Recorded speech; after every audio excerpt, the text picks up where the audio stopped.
I've looked forward to it for quite a few months now. When I was here last spring, Dr. Black asked if I would come for such a meeting, and I agreed to do so. And I appreciate the invitation from him. Thank him for it. Thank him for the opportunity of being back on campus. I also appreciate the opportunity of being back with Dr. Black, a man that, as he has said, I have worked with in the past, a man for whom I have a growing appreciation and affection.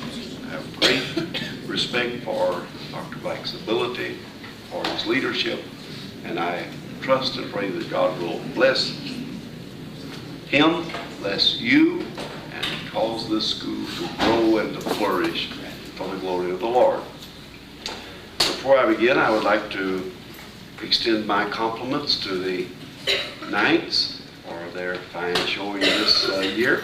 I was delighted to hear about it. I heard about it from afar and learned that you had won the regular season championship and also that gone to the conference to seek the title of that also. And so that was a very, very commendable showing, and my compliments to Coach Turner and to the Knights. Well, we're going to have quite a while to look at the history of the Church of God. And before we begin to do that, I think I should explain to you that the Church of God is rapidly approaching its 100th year. On August 19, 1986, the Church of God will be 100 years old. We will have come for one full century in our ministry to our people, our generation, and a ministry for the kingdom of God. Now, for the first time, the Church of God has the prospects of a double dimension. For many years, we had nothing but future to look to, and we had no past to see. But now, with almost 100 years of history behind us, well, the first seed of the church was planted in 1884, as we'll see in a moment. So next year, we come around to the completion of a century when the dream, the ideal, the concept of the Church of God came into existence. Now, during this week, we're going to be studying the way the Lord has blessed the church, the way the Lord has moved the church forward, and the kinds of things that have happened to make us what we are. We're going to be following a very marvelous book. This is one of the finest books that you will ever read. I have no argument with it at all. Now, learned professors always enjoy getting up and say, the author said this, but I think this. You will not hear that out of me this week. I cannot find fault with this man.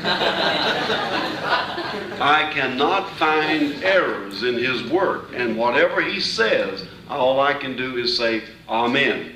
So be it, and let it be, because that is it. Now, I make no pretenses to having any further knowledge than this writer. And his way of putting it down, oh brother, he really did it. You know, this man knew what he was doing, and I agree with him fully. So expect no controversies this week. There will be none. I am fully in accord with what he has said. Now, in a very serious but somewhat different note, let me observe something else also. Like a Mighty Army was the result of 3.5 years of very intense research, and it was the result of 2 decades of other research, earlier research. And when it was first published, it did indeed create more than a mild ripple in the Pentecostal world. And it has been read very, very widely. For a number of years, I have heard of seminaries and colleges, not Pentecostal, not Church of God by any means, who have used the book and have even made it required reading for certain of their classes and courses because of some of the content that it has of a sociological nature. And for that, if it has made any impact of that nature, then I'm very, very thankful for it. I received word some time ago that one of our national newscaster, had read the book because he is a buff on church history and had liked it enough, so he sent word to me that he had read it a second time and wanted me to know of his appreciation for it. A man by the name of David Brinkley. You probably heard him some years ago when he was a member of the NBC news team. Now he's with ABC. And I have received word from numbers of others where it has been used, not because they accept what it teaches, not because they accept what it espouses, not necessarily that, but because they do at least think it is an honest record of a very important facet of the church in America. And that is what we'll try to do during this week. We're going to try to look very honestly, very, very honestly at what is recorded. Not only what is recorded, but what is in our past. Some time ago, I was contacted by two historians, one from Europe, a man by the name of Walter J. Holenberger, and another from here in the States, a man by the name of John Thomas Nickel.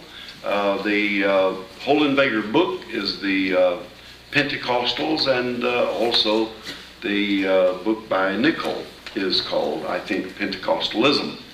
And both of these men expressed appreciation for the honesty and the candor that is recorded here, because in it I have endeavored even to look at the negative aspects of the church as well as the positive, because only when we're honest enough to look at some of our negative aspects are we able to correct them, or are we able to do the work that the Lord would have us to do. So especially in the evening sessions, I'm going to be spending some time looking even at those things that have made us what we are and what still must make us what we are. I'm at the present time working on a series of essays on Church of God history, and this I call Pentecost in a historical perspective, in which I look at things that we at one time believed were very, very vital, and we have been big enough, grown enough, mature enough to recognize that times are different, times have changed, or needs have changed, and to move on. The reason the Church of God, which is the oldest Pentecostal movement in America, and according to Donald G., who was one of the premier historians of Pentecost, the oldest Pentecostal church in the world. Dr. G., before he died, he and I were very good friends, often discussed with me this prospect that we very well may be, no doubt we are, the oldest Pentecostal church in the entire world. In the United States, we know. Now, the Church of God began at a time and a place that one would not have expected it to happen. I've mentioned these preliminary things only in order to show you that we have gained the ear and the attention of the world. We have gained the ear and the attention of our day and of our colleagues. We see it on every side. When Like a Mighty Army was first published, there was no such thing as a charismatic movement. That came along 2 or 3 years later. And I'm highly complimented to have heard in a recent convention that I attended some credit of that given to the honesty and the, as they called it, the intellectual credibility that was found in the book here, and that had helped to encourage people of other denominations to seek the experience that it tells about here. Well, that is the only way we're ever going to make it, is to be honest with ourselves. We've got to be honest with who we are, and we've got to be honest about what we are. Now, when I was first given the assignment to write Like a Mighty Army, the Executive Council, the Supreme Council it was called at that time, began to stipulate certain things that they would like to have in the history, the things that they would like to have done. And one of the men said, I don't think we should ever tell anything bad about ourselves. And I was a young man at that time, 32 years old, with a whole lot more courage than I have now. I'm older now and more chicken now, and I might not do it now, but in those days I didn't fret at all. I said, if that is what you want written, that is propaganda. I am not interested at all, and I would like to decline the assignment. But if you want a history written, and I'm at liberty to write what I find, then I'll accept it. And that was exactly the conditions, and that's the way it was done, and that's the way it's going to be this week. We're going to look at it exactly as it comes down, exactly as it is, and with that we will move forward. Only when we're that honest, only when we're that courageous, can we really move forward to do the things that need to be done. The Bible never scorned to tell the story as it really was. Not that there are bad things there, but there are things that we still need to be aware of. The Church of God was born in the most inauspicious part of the United States at that time. Appalachia had become a byword for impoverished, backward kinds of people. The Appalachian states in the southeastern United States were well landlocked. They were an insular part of the world. The people lived in the mountain fastnesses, and there they stayed, and that to them was the world. Now, that world, before the turn of the century, was even a world unto itself. To begin with, it was thoroughly English. The southeastern USA, the Appalachian part of our nation, is still today the most thoroughly English part of America. Now, we sometimes look at New England, Boston, and all of their broad Oxfordian accents, and we think that that is the most thoroughly English part of America. But that is not true. That is an illusion that happens because of the great influx of Irish and Italian and Slavic peoples that have come into other parts of the world, of the country. They are not as purely English as we are. Now, when I say we are, I mean the Church of God, where the Church of God is born in the southeastern USA. The people that came to those states and founded those colonies, however, were not from Oxford. They were not the landed people. They were not the aristocracy. They were not the people that you would regard as the truly cultured people of England, but rather they came from the underprivileged, the underside of England. They came from the Midlands of England. They came by and large from debtors' prisons and bought their way out of prison by being willing to come and willing to settle here in the American colonies. Now, that's how those mountains came to be populated originally. Years passed, generations passed, centuries passed, And still the people were locked there in the mountains. And there they were, rock-ribbed, tough, tenacious people. And I have found that there is a definite correlation. And this is one of the writings that I've done in the new book that I'm telling you about, that I'll mention at times as we go along through the week. And that is that the origins, the dayspring of every movement does indeed have a cultural effect on what kind of people or what kind of church that will be. That will show and explain to you some of the differences that you find in the various Pentecostal movements. You have to go back to their origin, and you have to see the culture from which they were hewn and out of which they grew. And that will help you to understand some of the reasons that they have distinctions and differences even today. Well, that's where the Church of God was born. We were born in a place that was tough and a place that was durable. It was a place that had its tremendous, tremendous advantages, but it also had tremendous disadvantages as well. Now, among the advantages was that they were thoroughly English, and they had brought from England with them a real set of mind and a real frame of lifestyle that was self-sufficient. They were able to get along. They were tough, and they were hardy, and they were always suspicious of the outside. Now, the kinds of jokes that you hear and the kinds of stereotypes that you hear about the Southeast at various times is not all that wrong. Some of it is very, very true.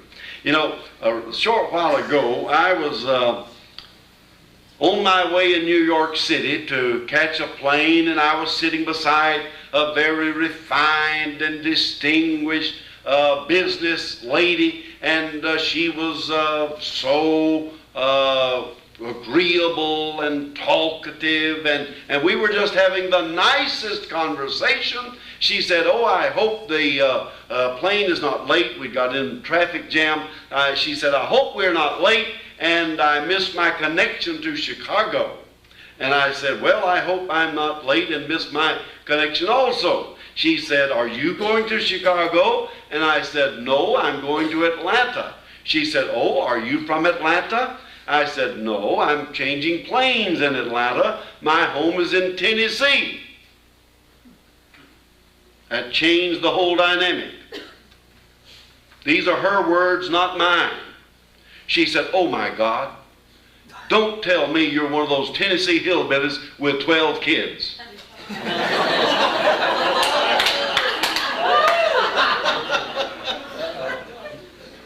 I didn't know what to say. I had run head on into a stereotype about Tennesseans. We were hillbillies with 12 kids. And I have 12 kids. And how do you explain all of that? Well, the nation has gathered these stereotypes, and they have been passed on through various and sundry media. Now then, at one time, there was a fine New Yorker cartoonist that had a very splendid, kind of funny cartoon, which was named Barney Google. Now, Barney Google was a New York shyster. He owned a racehorse called Sparkplug. And Barney Google took this racehorse Sparkplug all over the nation and entered him in races. And he finally landed up down in Appalachia. And in Appalachia, he met a very uncommon kind of fellow to New Yorkers, and a very uncommon kind of fellow to those that were reading his comic strip. This man's name was Snuffy Smith. And the nation soon liked Snuffy Smith better than they liked Barney Google. And Barney Google, who had been so popular, they had a song about him when I was a child that was called Barney Google with his googly eyes, and so on. But now then, it's Snuffy Smith, because the nation had found that which it enjoyed seeing, something that undergirded and underscored the caricature, the stereotype of the Southeast that they had. And so it's still there. The Appalachian states were insular. No real encroachment of other cultures and other peoples were there. They were indeed regarded as foreigners. And you didn't get back in there very much. Some time ago, my family and I had bought 145 acres of land back up in the area where the Church of God was born, back up in these mountains. And after I had worked during the day at Lee College, would go off up there in my old dungarees and lumber jacket, and I would clear land. And I was up in a tree one day, thinning it out and trimming it along, and here came sashaying along three fellows with their guns hanging at their sides, right out of a Snuffy Smith cartoon. And they walked right up to the tree where I was, and they said, "You're a preacher, ain't you?" And I said, "Well, yes, I am a preacher." And they said, "Well, preacher," said, "let me tell you," said, "there's moonshining going on up both your hollers." I said, "They is."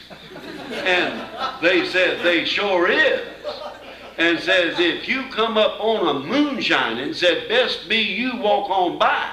Said, "because down here we lives and let's live." Oh, they didn't warn me. I couldn't see any moonshining.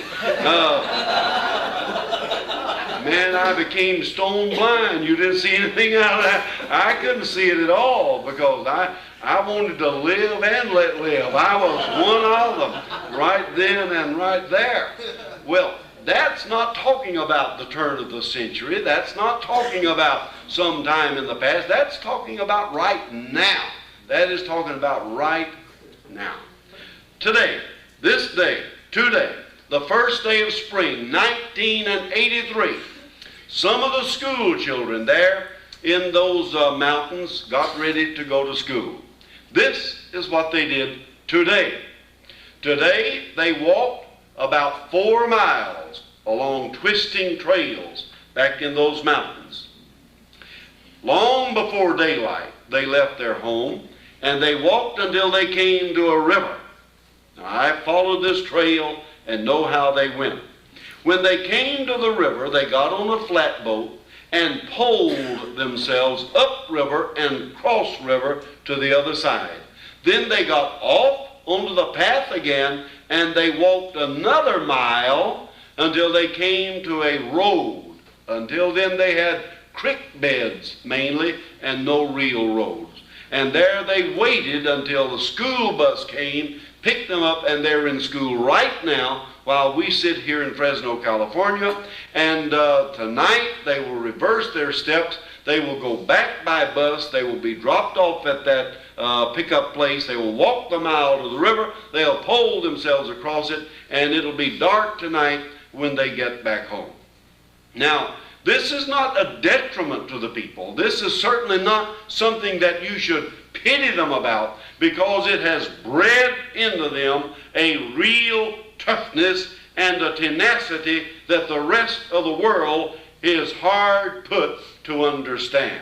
Now, that is life in the remote recesses of that section of our nation. Now, that particular thing is within 45 miles of the city of Cleveland, Tennessee. Now, so all of the things that you hear are not that far off, but nevertheless the caricatures definitely need to be fine-tuned and need to be understood. Now, why the Lord chose a place like that, why the Lord chose Appalachia for the birth of a whole new movement, is something that we have to leave to the counsel of God. We have to leave that to the wisdom of God.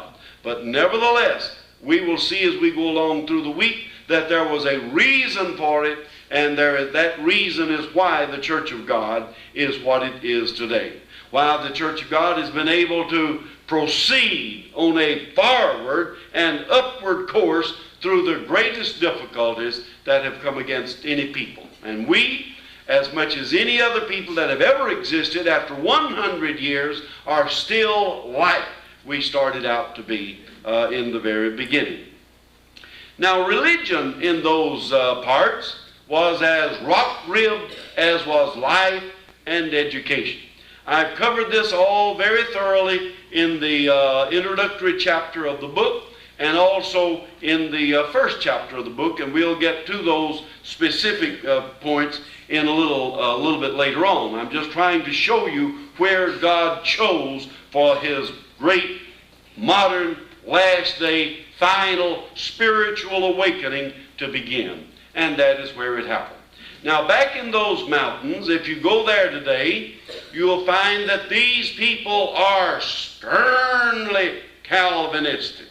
Now, I won't get into a doctrinal discussion between the various schools of theology, but just accept the fact that they were Calvinistic. Now, Calvinism, in the extreme point of Calvinism, what they call supralapsarianism, believes that what is to be will be, and the reason it happens is that somewhere back in the counsels of God, it was ordained that it should be. Therefore, with this fatalism of the mountains, and this fatalism still exists. Now, I'm overseer of Virginia at this time, and there are parts of Virginia, and there are many, many, many parts of West Virginia, where this fatalism is still the root stock of life, where the people have such a fatalistic view that everything that happens is for some sovereign reason and for some divine purpose, that they don't fret about it. They're not defeated by it. They only realize that that was an uncommon or a dark or an undesirable strand in the broad tapestry of their lives. Now, that in the area where the Church of God was born was indeed a part of their life. Now, I enjoyed doing the research. I enjoyed going back into those mountains. I enjoyed walking over those hills and walking along those paths and along those trails. And I enjoyed talking to those people who were shy and timid and frequently fearful. I enjoyed the days and the weeks and the months that resulted in my living there among them as I was doing the research, because I see in them a real honesty and a real candor that you would have to appreciate very, very much. Now, in their religion, they had their regular services. Usually, one man would pastor a great number of churches, and he could probably be at one church only once every 4 or 5 or 6 weeks. And he had to walk from those places. The Church of God people in the early days were great walkers, and it was not an uncommon thing at all. If any of you happen to have read my book, Cradle of Pentecost, in which I deal with this particular aspect of our early life, it was not at all uncommon for our preachers to walk 60 miles in one weekend as they went to their charges and they preached at the places where they went. They had their protracted meetings, and in these protracted meetings, you always brought in a visiting preacher, and he would preach forth every night as soon as the farm people could get to the church and would be ready for the service to begin. And that would go on for 2 weeks, 3 weeks, maybe as much as 6 weeks. And there they had these protracted or prolonged meetings. Now then, that was the center of their life. That was the very center of the whole existence that they had. Now, during President Kennedy's tenure in office, he initiated something that was called the Peace Corps. And there was a domestic aspect of the Peace Corps, which was called VISTA, Volunteers in Service to America. And these people were sent into the underprivileged and the backward sections of the United States, and there they were to work with them. Well, it just worked out that my eldest son, who is a rock-ribbed Democrat and worked with the Kennedy presidency rather closely in a state level, and was chosen to be one of the ones who would go into Appalachia. Sergeant Shriver appointed Philip to go into Appalachia and there work. He wore out about 2 cars as he would drive up and down the creek beds, which sufficed as roads, and as he made his way into those far recesses, back up the hollers, and not hollows, but hollers. You've got to know a difference there. And they would go up the hollers, and there the people lived, and they still had newspapers where they, or at least magazine pages, pasted on their walls, and that sufficed as wallpaper to keep the cold out. Even now of today, you cannot imagine the kind of isolation and the kind of remoteness that exists in certain places up there. Now that is the kind of place that the Church of God was born in. That is the kind of place where it was. Now, these Calvinistic believers, believing that if it is designed to be, and if it is ordained to be, it will be. In other words, if you're walking along and you fall down, you don't remonstrate with yourself for being clumsy. You get up and say, thank God that's over with. In other words, it was going to happen. Thank God it's happened and done with now. Now, churches were abundant. Some time ago, I was given an assignment by the National Endowment for the Humanities to do some research in the religion in those mountains, and I spent an additional time in doing that. And just last year, I was invited by the University of West Virginia to join with Dr. Helen Lee Doherty and Professor Harvey Cox, Dr. Harvey Cox of Harvard, in a symposium that they conducted on the West Virginia University campus, looking into the religion of these mountains and the kinds of things that are still there. It is a fascinating, a very, very fascinating thing. And one thing that really struck this Harvard Dr. Cox, and one thing that has constantly fascinated Dr. Doherty, who is a product of the West Virginia mountains, is this very fact of their lives, this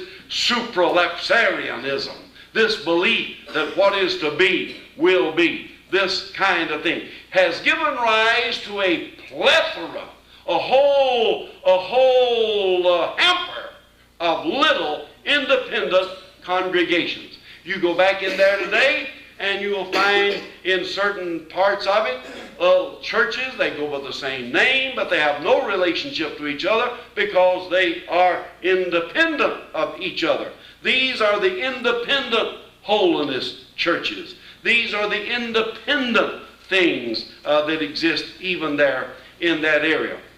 I found it very humorous. One thing I found during the course of my going back into the mountains and doing the research was a church they called the Hound Dog Church. And I wondered, well, how in the world did they get a name like that, the Hound Dog Church? Well, it was very simple. In reality, it's not all that difficult to understand.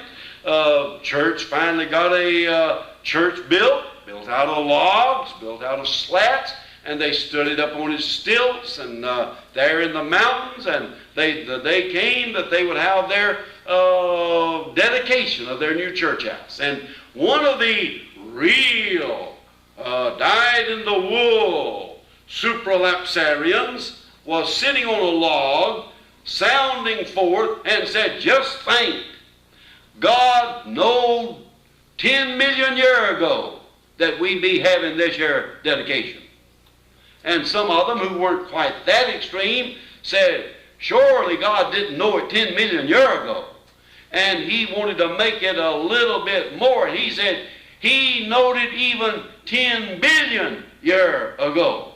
And so they said, well, I don't understand that. Said he knowed everything all the time. Said he knowed I'd be sitting here eating this very chicken leg. And they said, That very chicken leg, he said, this very chicken leg. And just at that time, a hound dog jumped up and grabbed it out of his hand and crawled under the church and ate it. And they had a fuss. And they came to a separating of the ways. And they, one side, I don't remember which, moved down the holler a little farther and built them a church. And it was always known as, and is known today as, the Hound Dog Church. These were not Church of God people. But this is the fabric.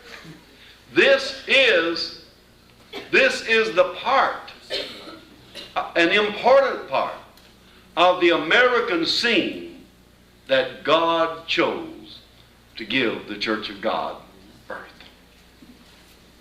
He didn't go to the campus of Oxford as he did with John Wesley.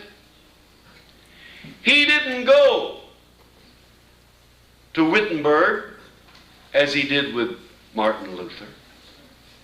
He didn't go to some places where you might expect him to go. But there, out of the most inhospitable climate, the most unlikely populace, the most isolated section, God let the church be born. So that we would be, like the early Corinthian church, unable to look back to nobility, unable to look back to those things and find satisfaction or pride or arrogance, but that we would remain of humble origin and of humble root in order to do the work that God wanted done. Now, if I have painted to you a bleak picture, I have painted to you an accurate picture. One that the Lord chose, and that was His doing. That was the Lord's will. Because in those mountains, there were some sturdy, spiritual-minded men and women who ate for spiritual reality. A whole tempest toward the last quarter of the last century swirled in the religion world. And this was the birth of what we have come to call an ultra-liberalism. What we have come to call an ultra-worldly mindedness. What we have come to call an intense secularism.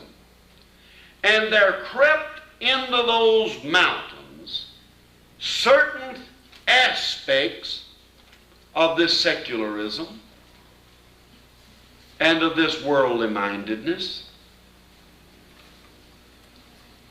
And the isolation could not hold it out. Now then, there was at that time one man by the name of Richard G. Sperling, a man 70 years of age, who felt a deep yearning for spiritual revival in his beloved Liberty Baptist Church. Now, when I say Baptist Church, let me identify the Baptist Church. It was not the Southern Baptist Convention. It was not the Missionary Baptist Church. It was not the American Baptist Church. There are as many Baptist churches as there are Pentecostal churches. But it was the primitive Baptist church, what we call the hard shell Baptists. These were these dyed-in-the-wool Calvinists. Sperling wished that there might be a real revival in his church. He called together his son, Richard G. Sperling Jr., who was still an active minister in the Baptist church, a layman by the name of John Clemens, and they in 1884 began to pray and intercede with God for the Lord to visit in those mountains once again a revival of faith and of the Word. And they prayed, and they met regularly, not weekly. They couldn't do that. But as regularly as they could, they met there in the grist mill owned by the Sperling family. And there they prayed, and there they sought God to visit revival again upon those mountains. Month passed, and month passed, and month passed. 2 years later, 1886, it became very clear now to these sterling, these noble, and let me assure you they were that, these homespun, and let me assure you they were that, these honest men, they were all of that. It dawned on them that there would not be revival that they were so seeking. On page 2XVI of the book, this is still in the introductory matter, for its convenience in reading, I have broken them down in separate lines. There were 5 parts of belief that were tearing the Christian church apart.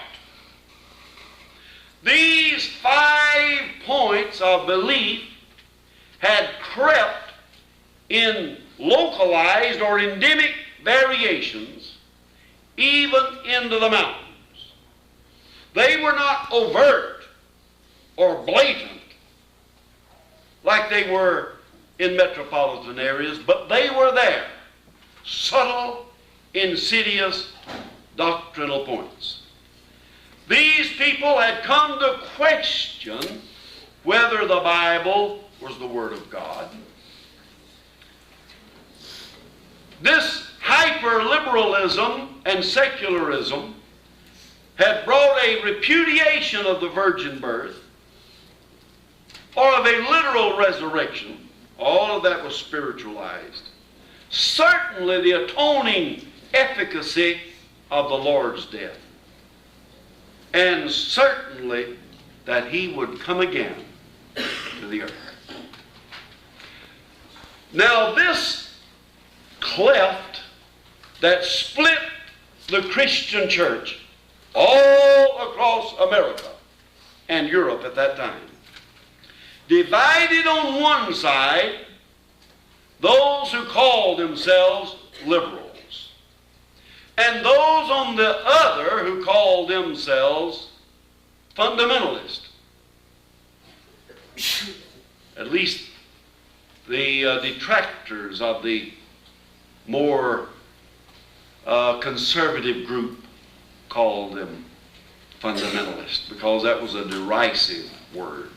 They called themselves conservatives. So that now there came into America, and these people in the mountains had no idea that this was happening, 2 irreconcilable schools of theological thought in America and Western Europe. 5 points separated them, and this was a chasm that could not be bridged, was not bridged, and is not bridged today. The 5 points of fundamentalism then are these: the inerrancy and infallibility of the Bible, the virgin birth and complete deity of Christ, the literal resurrection of the body, the atoning sacrifice of Christ's death for the sins of the world, and the second coming in bodily form to the earth. Encyclopedia Americana, in reviewing this schism, says, fundamentalists declare for an unqualified belief in these dogmas, while the liberals either deny their validity or urge that a belief in them is unessential. That split the face of American Christianity apart. Now, into the mountains had come these vestiges of this schism that was tearing American and Western European Christianity apart. Without even knowing that they were playing a part in so vital a conflict as they were, these men sought and sought for revival, but the revival did not come. And let me leap decades ahead to tell you that this is a reason why Pentecostal groups constitute so great a part of such bodies as the National Association of Evangelicals. And it also explains why we scorn all invitations to join the World Council of Christian Churches. It all dates back to the things that gave birth to a new spiritual awakening in America. Now,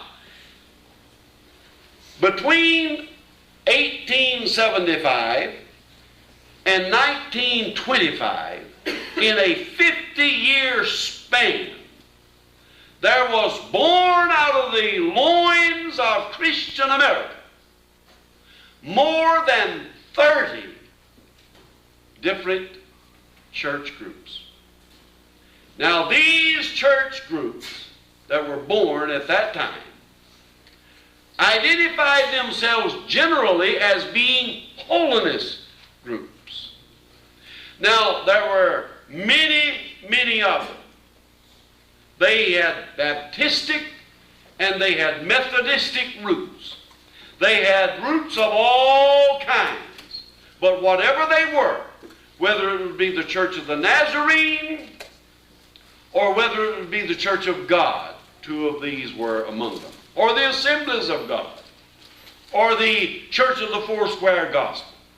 All of these, or the Pentecostal Holiness Church, all of these identified themselves as being holiness people. That's important. And we'll get to that a little bit later during this week. It is very important, let me say, that the paramount identity was not as Pentecostalists, but as holiness people, to differentiate themselves from the liberal camp on the other side. Now, to be very honest, I get a little bit, at first I guess it caused me to be a little amused because of the bantering back and forth among Church of God people. Is he a liberal or is he a conservative? Is he liberal or is he conservative? I don't know what they're talking about, really. And the only thing is, I am an anti-libellion. I just don't believe in labels at all. I'm a holiness preacher. And that's all.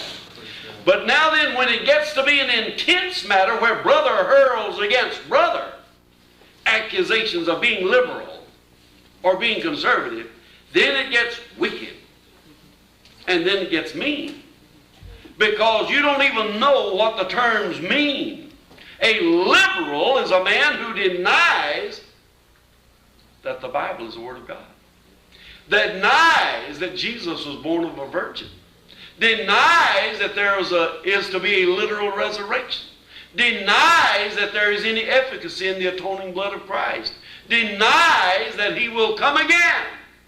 That is a liberal. But we think of a lifestyle. I remember early in my days when a man was scathed for wearing a red tie.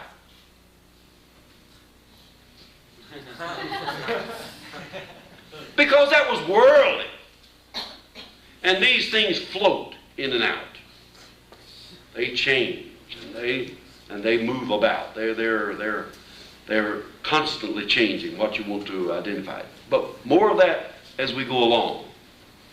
Suffice it now to say that these men had come to grips with a real problem. They'd come to grips with a problem that was beyond their ken, beyond their understanding, beyond their comprehension. They had come to grips with a real problem. Revival did not come.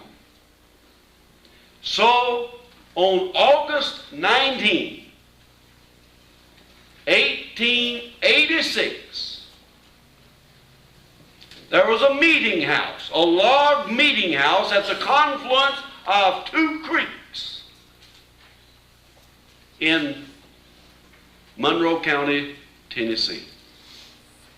This old man, now past 70, called them together in this union meeting house. And he sounded forth to them that no revival was coming, but that they should continue to do all they could to bring it about. Therefore, they would have a continuing series of meetings in which they would constitute a union of Christian believers. Now, they call themselves the Christian Union. Now, I'll get to that a little bit later in the week again, because this is the first of a whole series of concepts that would be modified as time went along. But for now, they did not intend to start a denomination. And long after I became a part of the Church of God, I'd been a member of the Church of God for many years before you could hear anybody suggest that we were a denomination. We were the church. We were it. In that day, they meant only to start a union of Christian believers. Now, the old man Sperling and 7 others, making 8, joined together to formulate the Christian Union. That was the day the Church of God was born. The younger man Sperling, who was still active in the Baptist Church and had not yet gone into his retirement, held back for a while, but ultimately he joined with the group as well. Then they were 9. 9 only. And that is the 9 that they would be for almost 2 years, at which time the elder Sperling died. And the Sperling you always hear about is not the old man who launched it. Too bad, because he was certainly worthy. But his son, the junior Sperling, who was most active in the work to be done. Now then, the Church of God, August 19, 1886, came into being. We're going to take a 10-minute break right here, let you get your thoughts and your notes together. Then we want to get right back into it, and we're going to go on from there, and we're going to continue now to look at the thread of what the church is and what the church has come to be. God bless you. Be sure to be back in your seats with the Bible or Shakespeare or any of the other. Another reason has been, that has contributed to it, is the generalized inbreeding. The people of the mountains marry the people of the mountains. And after a while, everybody in there is kin to somebody. You know? And after a while, you're just really, really kin to each other. That makes you very clannish. You know, we call the Conn family the clan. You know, and we're 43 strong, counting every hoof and horn of us. You know, well, we don't hurt each other, though we are rough. I had some rough treatment yesterday. I had the rough treatment. But we don't really hurt each other. The only people that get hurt are the innocent people that wander innocently into the crossfire. Man, you liable to get smashed around a little bit. Well, that's the way it is in those mountains. They know who you are, and they know how to do. I don't tell all this stuff. But back in some time ago, my wife and I were in the mountains on our piece of land, and here came a man riding a horse down the valley, and he had a gun, 6-shooter, hanging down by his side, and he swashed up to us, and he let us know that he had a peace warrant out against him, and officers were looking for him and all like that, but they weren't going to get him. And he had that 6-shooter to back them words up with, you know. And he'd been drinking a good bit of that moonshine out of our moonshine holler, and so on. And so, man, I was wanting that man to leave. And my wife, who is one of these supers, you know, she kept gigging me in the rib and said, "Witness to him, honey, witness to him." I said, "Witness to him yourself. I want him to get out of here." I don't want to hold him here that long. Let him go. Let him move. We'll get on. And but they have their cousins, and they have all of these. All you have to do is look in their book. Look at the names of those that constituted the first church and see how many of them were kin to each other. Go on to the first assembly and read all the names, see how many of them are kin to each other, and you'll begin to see what we're talking about. You just don't go monkeying around with people that's kin to everybody else, because you don't get a person again you. You get a people again you. You turn the whole thing. Thank you for the questions, and I'm certainly not trying to, Lord knows I'm not trying to hold any region up to any ridicule, not by any means, but it's just very essential that we understand the fabric of those people, just as because we have to understand their fabric in order to understand ours. All right, you may proceed. 10 years saw the Church of God make absolutely no gains. For 10 years, young Brother Sperling, Richard G. Sperling Jr., crisscrossed those mountains, preaching in every little settlement, in every home, and in every place where he could go. Now, I have read every line that he ever wrote, and I have read every record of anything he ever said, not only of him, but of every one of those men. I did not wear glasses when I wrote Like a Mighty Army, but I put glasses on, and I have to even put them on now to see how to get out of the bed. So I keep them at the side of the bed and put them on as I wake up. And because I searched hour upon hour into the hundreds and hundreds of hours, every fragile, yellowed document in existence, anywhere, in order to find out who these men were, what made them live, what made them tick, what I tried to get as much as is humanly possible inside their own hide. This man, being indeed a very, very committed Calvinist, and being very, very committed even to a kind of Knoxian, John Knox type style, which he admired a great deal, preached a most denunciatory gospel. He preached against sin. He preached against things that do not exist today.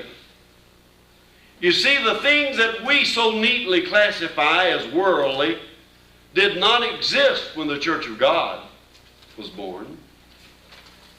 And certainly they did not exist when the church itself was born in Jerusalem. But the world was a problem then, and has been a problem in every age since then, and is a problem today.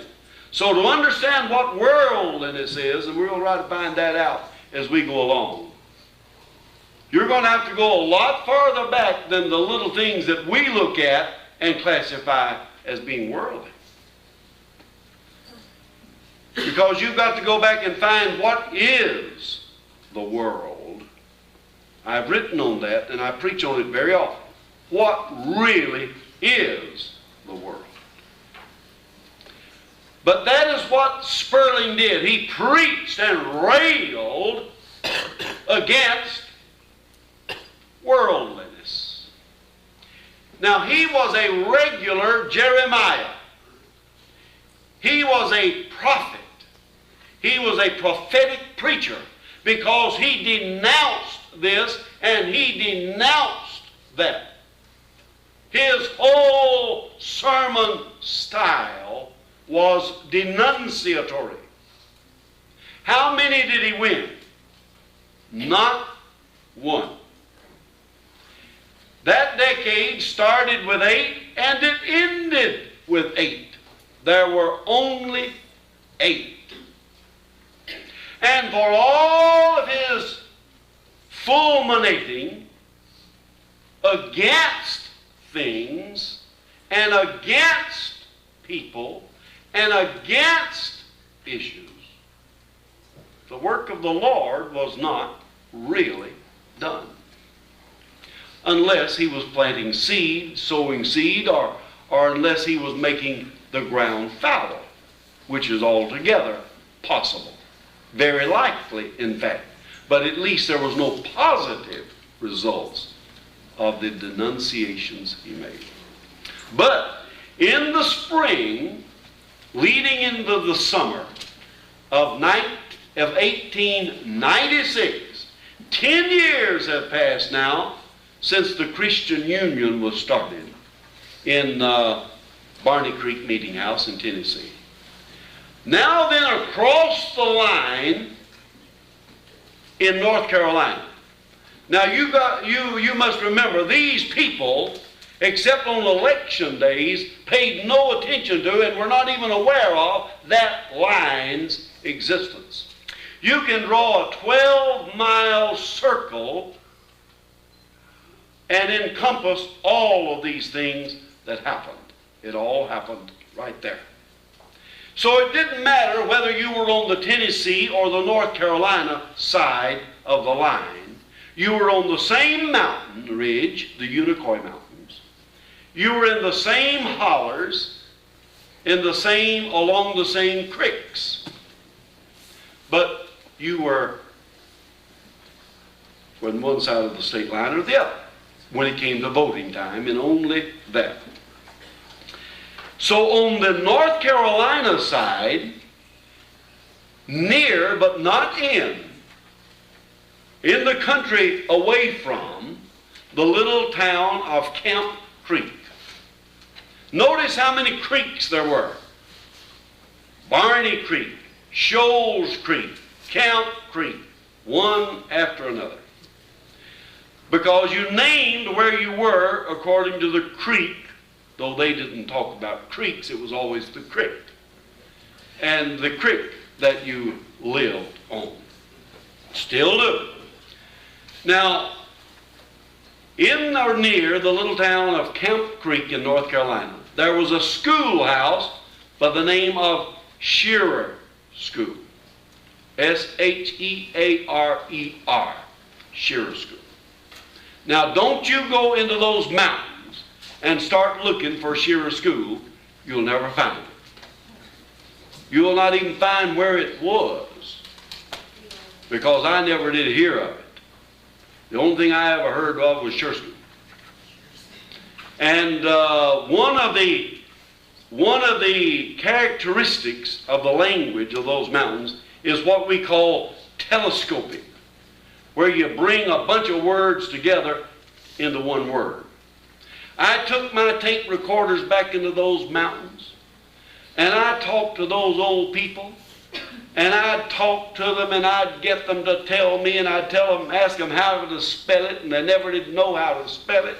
And I would get them to say it into the microphone, and they would say it, and I would slow it down, and I would listen, and I'd get other people to listen, and I'd go back, and I would get my maps, and I'd get my atlases, and I would go back to the state records and the state files to try to find out certain names, but they were not always easy to come by. So at the very best, this is a close approximation to what I think they were saying, because I got more people to agree that Shearer School was S-H-E-A-R-E-R when I found out that there had been a Shearer School, but none of them ever, not in this lifetime, was guilty of saying Shearer School. It was Shearer School. It was spelled more like S-C-H-U-R-R, Shearer School. Shearer School. And the same thing about people. I tried to find out who the people were. And that was hard to find out too, because you never did get them to spell it out very much. Old Paint Brown, he was a good old man, you know, and you work all day trying to figure out what he said. Well, it came out in my book, P-A-I-N-T, Paint, B-R-O-A-N-G, Braun. But all I ever heard was Paint Brown. And so on. And I heard it slowly and I heard it carefully. And like I met a man, what's your name, sir? Bert Booger. And I said, who? He said, Bert Booger. And I asked him to spell it, and he did. He knew how to spell it. He was an outlander anyhow. And it was B-O-Y-E-R. I said, oh, I thought that was Boyer, French. He laughed, and he said, well, it did used to be, until I came into the mountains. And said I never could teach them to say that. They just called me Bert Booyer, and said I just joined them, and I'm Bert Booyer. And when I have to write it out, I write it out. Well, that is not in any way, that's a characteristic. We do it today. What in the world became with those peanuts? Jeet 'em?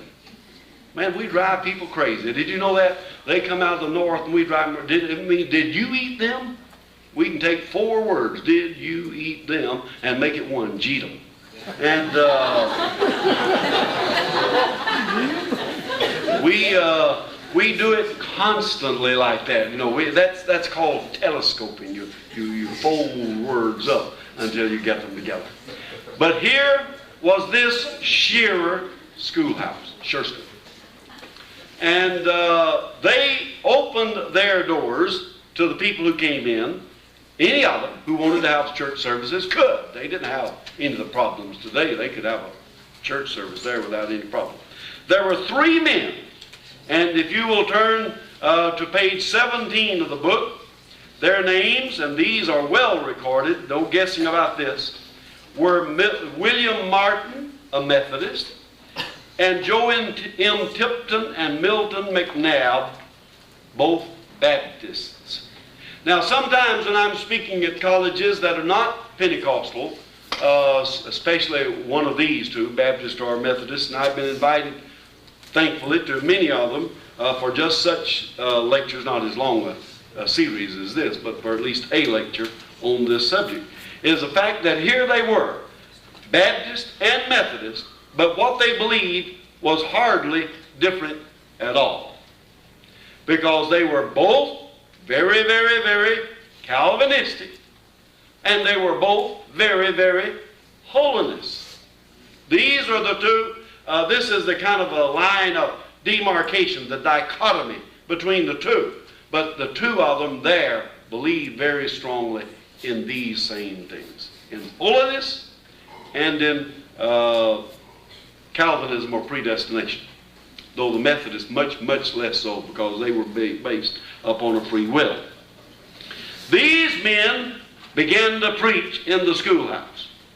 Now then, they preach that there is an experience that you can receive even though you have been converted. They preached night after night, though they were laymen. They were not preachers. They were given a kind of license a little later. But though they were laymen, they sounded forth all summer that there is a blessing, there is an experience, there is a reality, a verity beyond being born again that you can receive. Now make of this what you will. I leave it up to you young theologues here to do this. 10 years of denunciation produced not one convert. One summer of positive preaching produced scores of converts. Now bear that in mind. Though people wanted to hear what is a fact for me. And once you get them to have the fact, once you get them to have the reality, then the other things fall into place. That was their rationale. They knew the denunciatory Jeremiah type, but they preached a beautiful, forceful, powerful, spiritual reality that if you will believe it and if you will receive it, there is something more for you. Sometime in the summer, when we don't know. When it happened, the day it happened, there is no record of it. But I have covered this revival. I spent months just exploring every aspect of an unrecorded revival, because this is when it happened. The meetings were begun with singing without musical accompaniment, unless some person handy with a guitar happened to bring his instrument along. Such hymns as Amazing Grace, Blessed Assurance, At the Cross, and What a Friend We Have in Jesus were invariably sung. What is popularly called gospel singing was then unknown. Then would come testimonies in which the Christians stood and shared with the others their spiritual experiences, thereby comforting and edifying one another. When the time of prayer came, no one person prayed for the group while others were silent, but the entire congregation prayed aloud in unison, a new thing. This seems to have been the beginning of what is now referred to as concert prayer.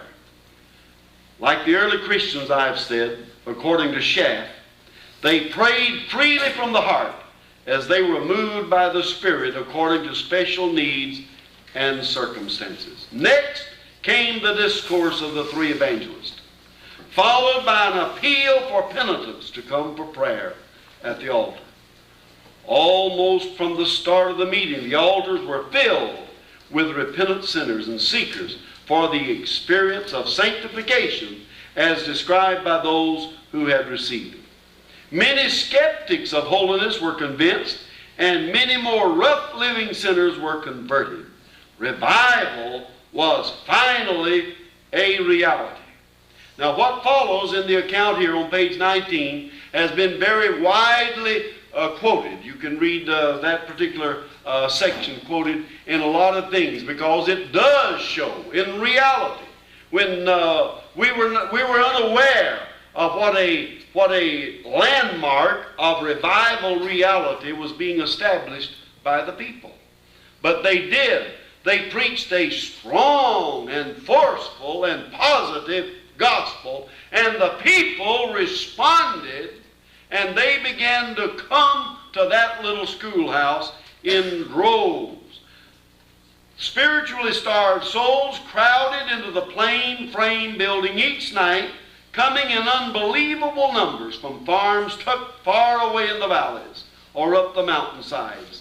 The distances from which the people came would not seem too far today, but 15, 20, or 30 miles is a long distance when it is made on foot over steep terrain, or in buggies, wagons, and ox carts over twisting, deeply rutted roads. Still, the people came. Almost from the outset, the schoolhouse was too small for those who came.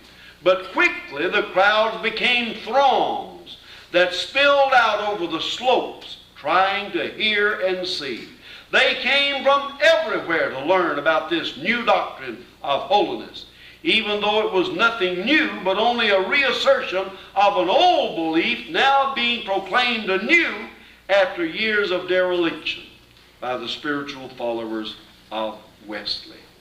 The people were hungry for the pure and simple Christianity propounded by these untutored men who knew no complex theology and whose logic began and ended with "Thus saith the Lord." Well, I hope you'll take time to read that entire section, and it goes on for many pages to tell you what happened. But let me become succinct now and get immediately to it. There, in the summer of 1896, somebody in the altar praying began to speak in a language that the others did not understand. No one had ever heard of such a thing. No one had ever heard that such a thing was possible. Then another, and then another, and then another.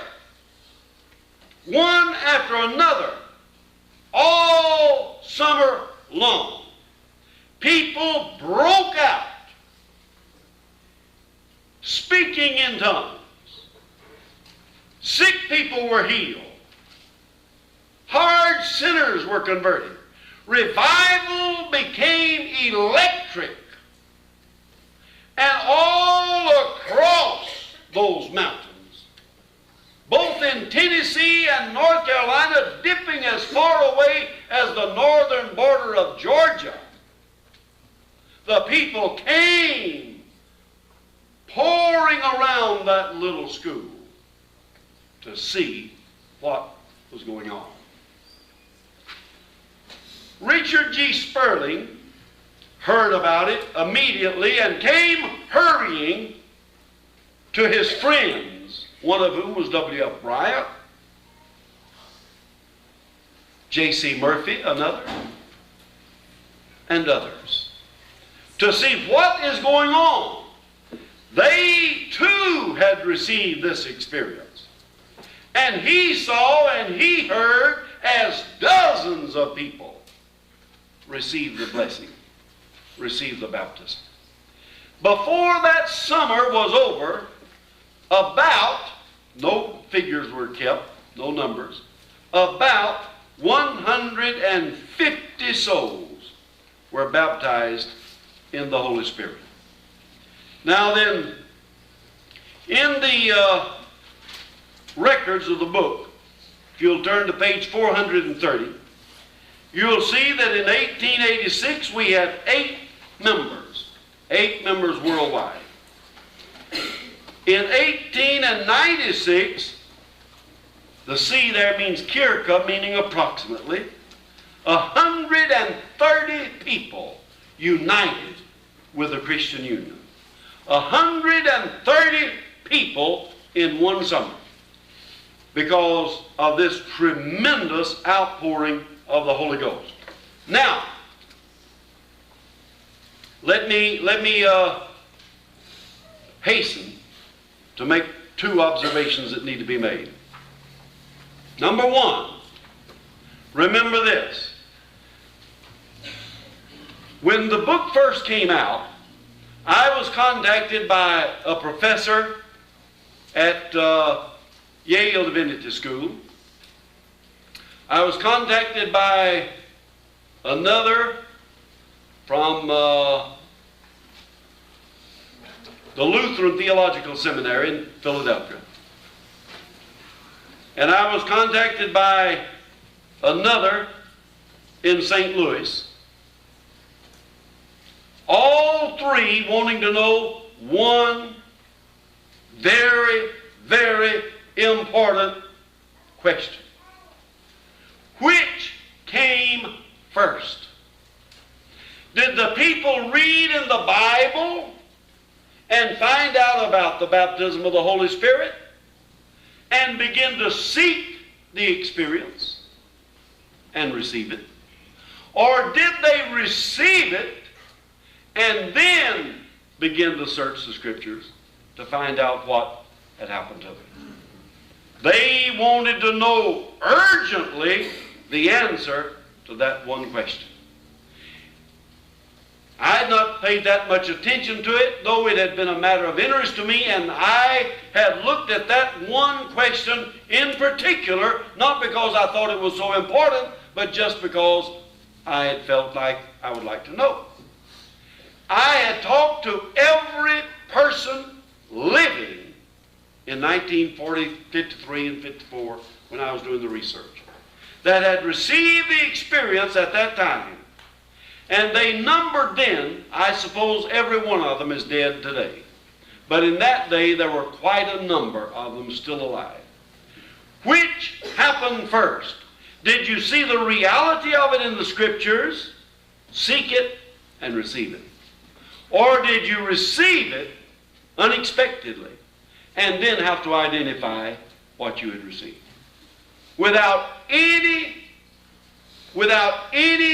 variation, the answer was the same. They had no idea what had happened. They wondered what had happened and went to the Bible to try their best to find out and to identify what had happened to them. I was speaking at one college some time ago to their class of religion students. This was not a religious school, by the way. It was a purely secular school, but I'd been invited up to speak on the history of Pentecost. And they even now wanted to know the answer to that one question. I didn't know it was that important. Of course, you know why it is important to them. It is important because if they found what they interpreted to be the Holy Ghost baptism in the Scriptures and sought it and received it, then it could have constituted, what do they call it? A self-fulfilling prophecy. They got what they created themselves. You see? Well, I was very, very glad. Union Theological Seminary was the other that I was trying to think of a moment ago, where they contacted me on that one question. It didn't happen that way. The people were mystified and wondered what has happened to them. And they went to the Bible and found that on the day of Pentecost, the people had been hilarious. They had been accused of drunkenness. There seemed to be an uncommon revelry among the people, so that they were called drunk. And they had received the baptism of the Holy Ghost. So that is what had happened to them. They had received the baptism of the Holy Ghost. And it is approximated that 150 received the blessing, as it was called then, thus the blessing, received the blessing that very summer. The second point that needs to be made is this. What year was that? 1896.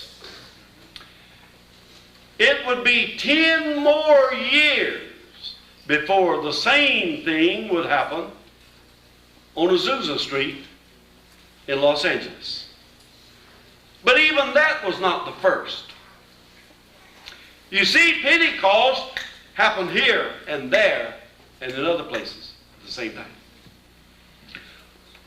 An Assemblies of God historian, Stanley Frodsham, long dead now, but he and I were friends before he died. We corresponded a lot. I published some of his works because I was an editor at that time. And we discussed it at great length. Donald G., as I have already mentioned, and a number of others. One other historian that I've been in touch with lately, and I discussed it a great deal. Why do people designate Azusa Street as the birth of Pentecost when it happened to us 10 years earlier? Well, there is a reason, and we need to understand what that reason is. But understand this, that in 1896 the outpouring happened in those mountains. In 1901 it happened in Kansas. In 1905 it happened in Texas. In 1906 it happened in California. In 1907 it happened in South America. In 1908 and 9 it happened in Europe. It happened all over the world without the various people even being aware that it had happened anywhere else on earth. Now, the reason that happened, and there's no quarrel about it, there's nothing about it, just an understanding. Where did the people that had the experience live? In the mountains of North Carolina and Tennessee. Well, they didn't go over on little weekend junkets to city. The nearest town was Camp Creek. And that wasn't a camp. That wasn't a town, really.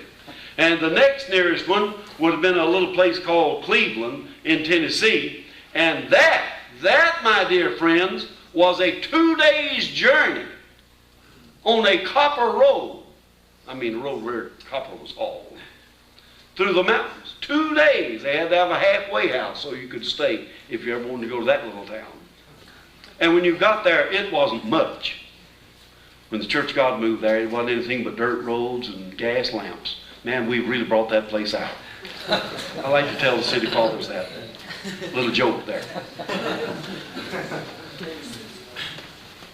When it happened there, it was in a landlocked area, and they didn't send newspaper reporters. No Henry Minkins of New York came rushing to cover that. They didn't hear about it. You understand?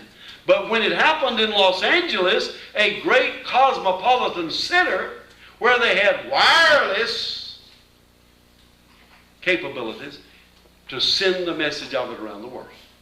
Therefore, people became aware of it. Then, as it rolled from Los Angeles to other parts, there were these other pockets found in Texas and in Kansas and in Tennessee and in other parts of the United States where it had happened previous to that. So that is why, and it's fine, that people generally regard 1906 as being the birth of the modern Pentecostal movement. There is a strong possibility, if that had not happened then, that it still would not have, from that mountain launching post, have got out to the places to where it has gone. Now then, the whole dynamic of the church changed. Now then, it is not by any means a little isolated, insular people of 8, but it is instead a compact, spread over the whole mountains area of people who have received the blessing and the baptism. That's how it was born. That's how it happened. And what we're going to look at tonight is going to be something both exhilarating and frightening. But tonight, and I've tried my best to arrange the lecture so that it will be in the evenings, that we will be dealing mainly with some of the tough nut issues that are going to come up. So you be here tonight, and we'll be looking forward to it, because tonight we're going to look and see what the aftermath and consequences to this great revival were.